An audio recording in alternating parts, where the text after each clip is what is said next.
4 exclusives come to PC as well. I mean, PlayStation now announced that PS4 games will be coming to the service in 2017. Here to discuss with me is, of course, Zach Sharps. Hey, man. Well, hello there. You're growing quite a bit, sir. Congrats. Yeah. Congrats. Thanks a lot. Yeah, we are almost at 8,000. It's funny because we started recording when I had like 200 subscribers. Yep. And we also made videos for your channel. And now we're almost on the same level. Yep. That said, you just kind of went and do other things, right? we started doing things together when I kind of was on the way out of not doing my personal channel, so I kind of just transferred over. Exactly. Well, yeah, I'm really happy that you are here to discuss awesome stuff. I mean, in the year, I think I just want to look up. I will not do it now, but the first video we did.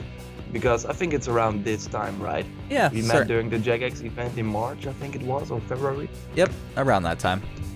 Awesome, and now we're here discussing one of the biggest announcements of 2017. But it's pretty huge. It's of course the PlayStation Now, the streaming service from PlayStation. They bought Gaikai, that streaming service like on live, where you could just buy some sort of subscription and stream games. Wasn't really going really well because not a lot of huge games were on the service, so they thought, interesting technology. We don't have backwards compatibility on our PS4 system, so we still want people to experience PS3 games. Let's do it in this way, because now you can just buy a subscription, play all the games you see there with one press of the button. You of course need a good internet connection, but still it works pretty well. I tried it. I played some Resistance 3 on my PS4. Happy about that, of course, with the PS4 controller, so that's pretty awesome. But now it's expanding further. It's getting way more interesting because apart from it being on the PS4, it is also on the PC. And for example, Red Dead Redemption is really interesting because that was a console-only game. But with this service, you can also play it on PC.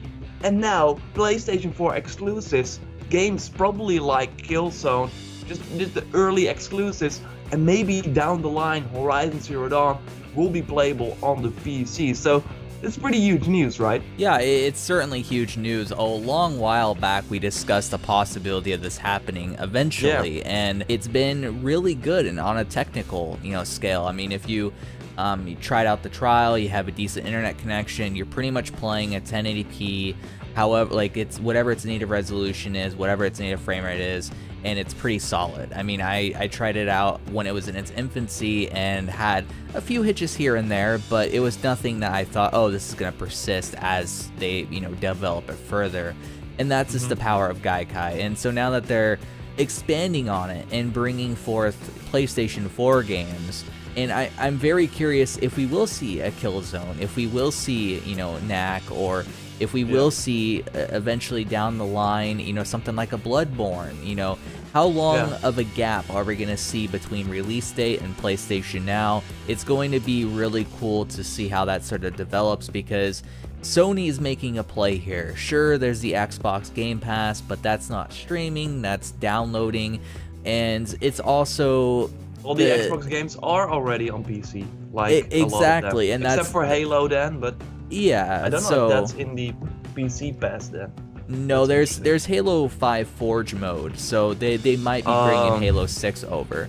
But it's one of those things where I mean, Xbox is already doing stuff on PC, but there's not really a lot to offer there. Where Sony, as of late, has been pumping out a lot of games that have been getting critically rated well, and so that has a lot of appeal. And because they're sort of the behemoths of the console war at the moment, it definitely lends them more power in terms of pumping out a lot of games and also influencing other sides of the war, which they're not really directly competing with the PC. It's kind of hard to, but they are certainly trying to gain influence on that platform. That way they can build their own platform and their own sort of reputation and make a lot of money by doing so. Yeah, exactly. It will be interesting. You already discussed like what games can we see, and down the line maybe a Bloodborne, because I think for one, they will not like do Horizon right out of the bat because they're going to sell a lot of PlayStation 4s on that game. Uncharted 4 will also be way off. But we already discussed this, on Skype. Like, maybe The Last of Us Remastered will be there at launch because The Last of Us is already on PS3. The launch games, Knack, Killzone Shadowfall, maybe Infamous Second Son that released a few months later. So that is still pretty huge because this is the first time that you can then play PS4 exclusive games on the PC as well. But I think that Sony has to do big games like this, maybe even Until Dawn, or Bloodborne will be really huge because there are like two things. One, they need to push PlayStation Now. I mean, they invested so much money in Gaikai, and we don't hear a lot about PlayStation Now and how it's doing and stuff like that.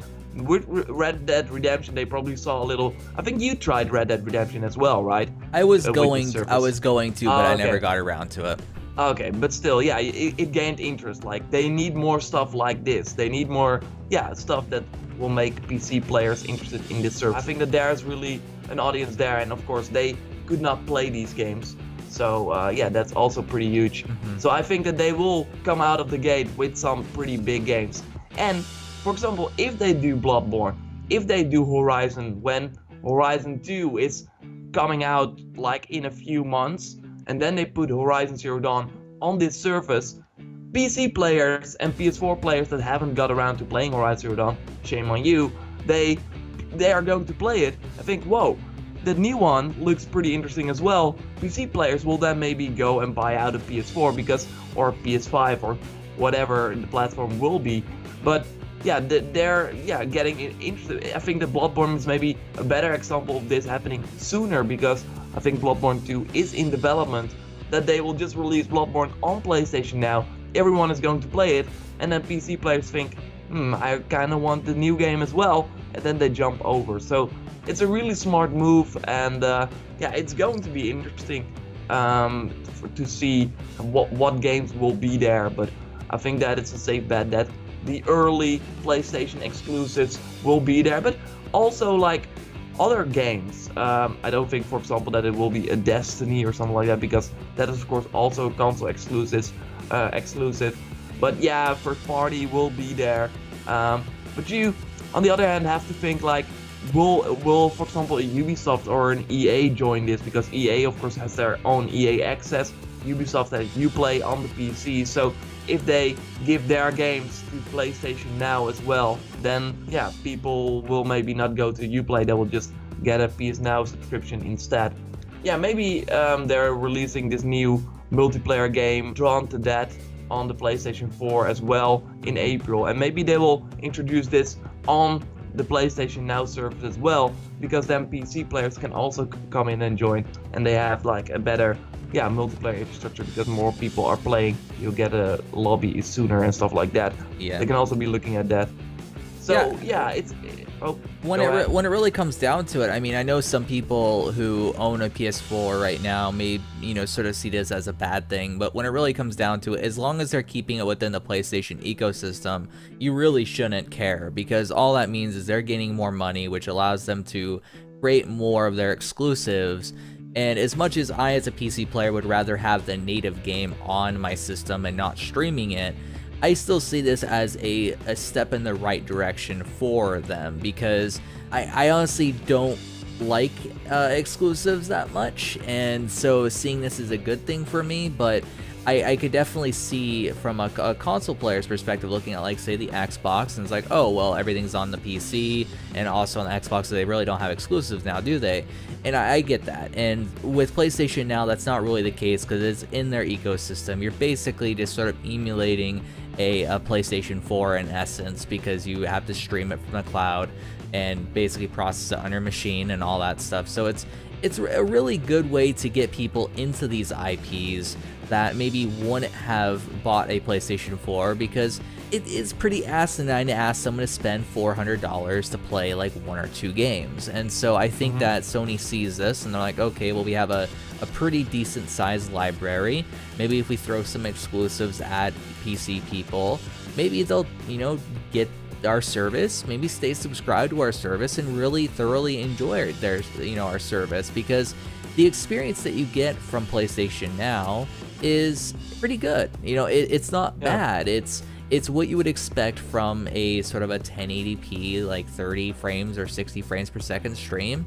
And sure, that's maybe not the most amazing, breathtaking experience ever, but you basically play it and you're like, okay, well, that's fine. It's not a big deal. And it's much better than going out and having to spend, a couple $100, $300, $400, depending on which PS4 you get, to play said game, when that's the only game you're really gonna play. Instead, you just toss them. I think it's like what, $15-$20 for the month or whatever, or you do the 7-day free trial, or you subscribe for a year, and there you go. You got a big library to play, including games like Red Dead Redemption, and also whatever they end up putting on the platform that's from the PS4. Yeah, exactly. Yeah, it's going to be interesting to follow this, and when they will announce like that it's live, like when will this happen, because they're now first doing some sort of beta period, and then we will be able to test it for ourselves. And like you said, the free trial is a nice way to do it.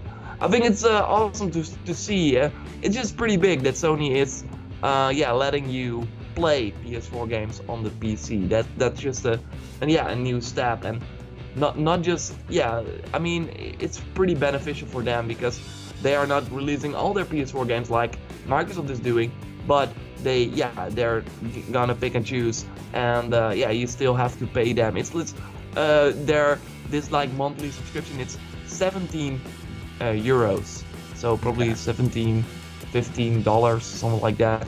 It's like a profit for them. They really want more, like they can really get they get a lot of profit from that. And it's also a lot of games that are already they're already profitable, so it's just put them on there, right? Like an Infamous, already profitable. The new the last Killzone game, already profitable. If they set up a precedent, like, okay, well, we'll release this like a year or two after on PlayStation Now, then there's really no issue with that at all. That wouldn't harm anyone who maybe wants to buy the console to play those games earlier. But people on PC, you might be like, oh, well, I'll just wait however long and just play it on PlayStation Now whenever it comes out. It's a good thing all around, really. Yeah, we will follow this. Maybe if they will release like any numbers when this shit is going to blow up or something like that, or when we try it ourselves, we will make a new video. Until then, let us know what you think about PS4 exclusives now on PC, like kinda.